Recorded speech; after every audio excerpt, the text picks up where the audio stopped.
আজকে কিন্তু আমি আমার ভিডিও ট্রাইপড দিয়ে করেছি, তাই ভিডিওর প্রথমে বলে নিচ্ছি আমার ভিডিও আজকে কেমন হয়েছে কোয়ালিটি, সেটা কিন্তু অবশ্যই কমেন্টে জানাবেন। আমি সবসময় হাতে মোবাইল ধরে ভিডিও করতাম, যার জন্য আমার ভিডিওগুলো সবসময় কাঁপাকাঁপি করতো।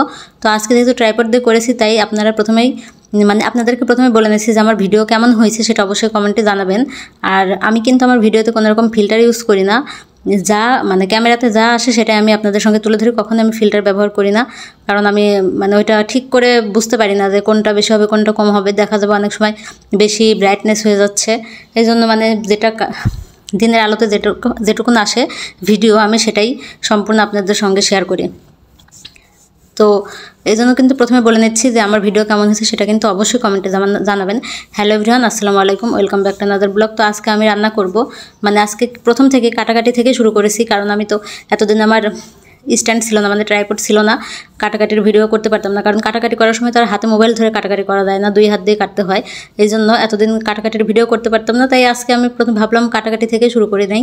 তো প্রথমে আমি সব কিছু কেটে নিয়েছি, আর এখন আজকে রান্না করব পাবদা মাছ আলু দিয়ে, আর করলা ভাজি করব। তো সব কিছু একদম কেটে ধুয়ে নিয়ে আসছি। আমি কিন্তু ধোয়ার ভিডিও দেখাইনি, কারণ ধোয়ার ভিডিও দেখানোর মতো অবস্থা নাই, এই জন্য দেখাইতে পারি নাই। তো এখন আমি মাছ ভেজে নিয়ে কড়াইতে, তারপরে ওই তেলের মধ্যে পেঁয়াজ দিয়েছি, আর তেল দিলাম না। তো পেঁয়াজটা বাদামি কালার হয়ে আসলে জিরা দিয়ে দিয়েছি, তারপরে আদা রসুন বাটা দিয়ে দিয়েছি। তো আদা রসুন বাটাটা ছিল না, আমি যে বাসায় গেছিলাম আব্বু আম্মুর কাছে, সেখান থেকে আমি গতকালকে নিয়ে আসছি। আর আলু ছাড়া কোনো তরকারি খেতে পারি না, কারণ এই যে অ্যালার্জির সমস্যার কারণে ডাক্তার বলছে যে শুধু অ্যালার্জি জনিত খাবারগুলো খাওয়া যাবে না, তাই এগুলো দিয়ে খেতে হচ্ছে। তাই শুধু আলু দিয়ে এখন মাছটা রান্না করা হচ্ছে, তাই অল্প পরিমাণেই। তো অন্য সবজি থাকলে সব কিছু 2-3টা সবজি মিলিয়ে রান্না করলে একটু বেশি পরিমাণে রান্না করা যায়, তাও এই জন্য অল্প পরিমাণে রান্না করা হয়। তো দুইজন মানুষের তো দেখা যায় যে হয়ে যায় আর কি, 2টা তরকারি হলে অল্প অল্প রান্না করলে দুপুরে রাতে হয়ে যায়। তো আমার কথা বলার সময় কিন্তু একটু হালকা বেজে যাচ্ছে, তো কিছু করার নাই, এরকম হয় আর কি, শুধু আমার না, এরকম হয়তো বা অনেকেরই হয়। তো যাই হোক, আমার এখন তরকারিতে ঝোল দেওয়া শেষ, আর আমি কখনো এরকম ঝোলের মধ্যে মাছ দেই না, দেখা যায় যে লাস্টের দিকে মাছ দিই। তো আজকে আমার মাছটা বেশি করা হয়ে গেছে তো ভাজা, তাই ভাবলাম এখনই দিয়ে দিই।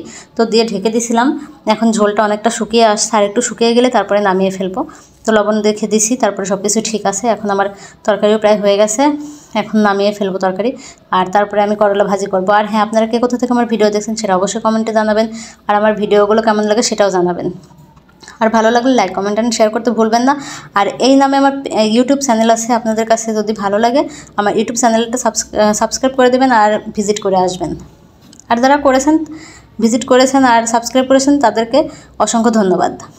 যাই হোক, এখন আমি করলা ভাজি করব। তো আজকে আমি করলা অন্যান্য আপুরা যে ভাজি করে সেভাবে ভাজি করতেছি। আজকে আমি কড়াইতে প্রথমে পেঁয়াজ মরিচ দিয়ে দিছি, তারপরে করলা দিয়ে দিছি, আর এখন আমি হলুদ দিয়ে দিছি। আমি কিন্তু সবসময় তেলের মধ্যে আগে করলা আলু দিয়ে নেই, তারপরে লাস্টের দিকে আমি পেঁয়াজ মরিচ দিই আর হলুদ দিই।